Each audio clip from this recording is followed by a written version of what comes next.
MBBS in abroad. Apollo MedSkills 6 years of MBBS program will be completed in 35 lakhs only.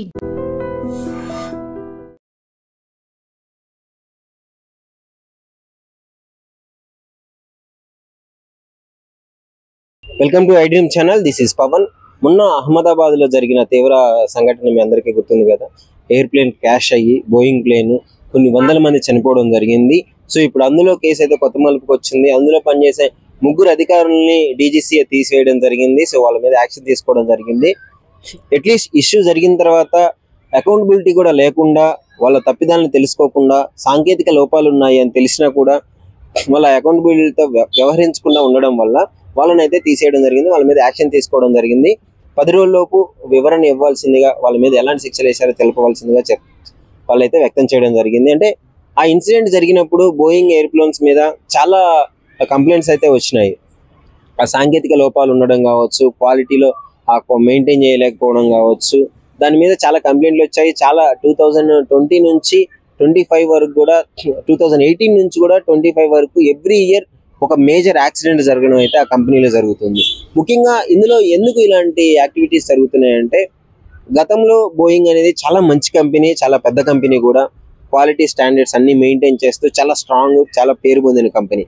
ఆ తర్వాత competition రావడము, మార్కెట్లోకి కొత్త companies రావడము, ఈ విధంగా జరగడం వల్ల వీళ్ళు కూడా వాళ్ళని బీట్ చేయాలి అన్న ఉద్దేశంతో కొంచెం కాంప్రమైజ్ అవ్వడము, కొంచెం క్వాలిటీ మెజర్స్ లేకుండా, మెయింటైన్ చేయకుండా వాళ్ళు ఇష్టం వచ్చినట్టు మెయింటైన్ చేయడము జరుగుతుంది. ఎందుకంటే అందులో చిన్న లోపం ఉన్నా కానీ కొన్ని వందల ప్రాణాలు గాల్లోనే కలిసిపోవడం జరుగుతుంది.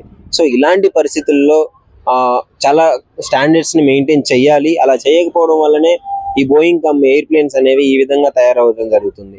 అంటే గతంలో కూడా చూసుకున్నప్పుడు కూడా చాలా మంది చనిపోవడం జరిగింది. మొన్నటికి మొన్న ఇన్సిడెంట్, అహ్మదాబాద్లో ఇన్సిడెంట్ తర్వాత కూడా బ్యాటరీ మంటలు చెలరేగడం జరిగింది నెక్స్ట్ వెళ్ళే ప్లేన్లో. అందుకే ఆ బోయింగ్ ప్లేన్స్ని కూడా ఆ మోడల్ని అయితే ఆపించడం జరిగింది, సో టెంపరీగా. సో ఇన్ని జరుగుతున్నా కానీ వాళ్ళు కనీసం అకౌంటబిలిటీ లేకుండా, అట్లీస్ట్ వీటిని స్టాండర్డ్స్ మెయింటైన్ చేయకుండా ఉండడం వల్లనే డీజీసీఏ వాళ్ళ మీద చాలా సివియర్గా యాక్షన్ తీసుకోబోతుందని చెప్పేసి, ఆగ్రహం వ్యక్తం చేస్తుందని చెప్పేసి తెలుస్తుంది. ఇప్పుడు బ్రేకింగ్ న్యూస్ ఇవన్నీ జరిగిన తర్వాత కూడా ముందు కూడా ఇట్లాంటి స్టాండర్డ్స్ మెయింటైన్ చేయకుండా ఉన్నట్లయితే సో ఈ కంపెనీ నష్టాల పాలవుతుందని చెప్పడం మాత్రం ఆశ్చర్యపోనవసరం అవసరం లేదు. కానీ అంటే గాల్లోనే ఈ విధంగా సాంకేతిక లోపం రావడము, ఇట్లా మెయింటైన్ చేయకపోవడము, వీళ్ళు మెయిన్గా బ్యాటరీస్ ఏవైతే ఉన్నాయో వాటిని ఇప్పుడు ప్లేన్స్లో ఎక్కువగా ఏం చేస్తారంటే వెయిట్ ప్రాసెస్ ఉంటుంది. వెయిట్ని ఎంతవరకు తగ్గించగలిగితే అంతవరకు తగ్గించుకొని క్వాలిటీ మెయింటైన్ చేయాలి. కానీ వీళ్ళు ఏం చేశారంటే అంతకుముందు వచ్చే అడ్వాన్స్ బ్యాటరీలు యూజ్ చేసి ఒక 60% వరకు వీళ్ళు వెయిట్ని తగ్గించే ప్రయత్నం అయితే చేశారు. సో ఆ బ్యాటరీలో ముందు ఒక 2 years అయిన తర్వాత కానీ తెలియలేదు ఈ బ్యాటరీలో ప్రాబ్లం ఉంది, ఇవి లాంగ్ టర్మ్కి యూజ్ అవ్వవు అని చెప్పేసి. సో అవి మంటలు చెలరేగడము, బ్లాస్ట్ అవ్వడము, సో ఇలాంటివన్నీ జరగడం వల్లనే ఇందులో ఇలాంటి యాక్సిడెంట్లు అనేవి మొదలవుతున్నాయి. సో వీళ్ళు ఇప్పటికైనా తెలుసుకొని మారి ఈ బోయింగ్ కంపెనీ వాళ్ళు మంచి స్టాండర్డ్స్ మెయింటైన్ చేస్తే బాగుంటుందని చెప్పేసి. క్వాలిటీ చాలా ఇంపార్టెంట్. అంటే గాల్లో ఎగిరే పక్షులు కూడా వచ్చి తగిలితే ఈ ప్లేన్ డ్యామేజ్ అయ్యేంత చీప్ క్వాలిటీ వీళ్ళు మెయింటైన్ చేయడం జరుగుతుంది కదా. సో వీటిని అధిగమించాలి. మెయిన్గా ప్లేన్ క్రాష్ అవ్వడానికి కూడా చాలా రీజన్స్ ఉంటాయి. మెయిన్ ఆ విండ్, వెదర్ ఎఫెక్ట్ కావచ్చు. ఇంకోటి పక్షులు, గాల్లో ఎగిరే పక్షులు 10,000 feet 15,000 feetలో కూడా ఎగిరే పక్షులు ఉంటాయి. సో ఇవి సడన్గా ఆ ఫ్యాన్లోకి వెళ్ళడం కావచ్చు.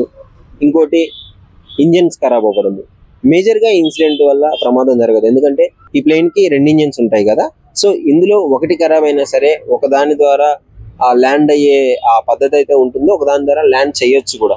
సో పైగా మొన్న జరిగిన ఆ ప్లేన్ క్రాష్లో అయితే దాదాపు ఎక్స్పీరియన్స్డ్ పైలట్సే ఉన్నారు. సో వాళ్ళ సైడ్ నుంచి ఎలాంటి మిస్టేక్ లేదు.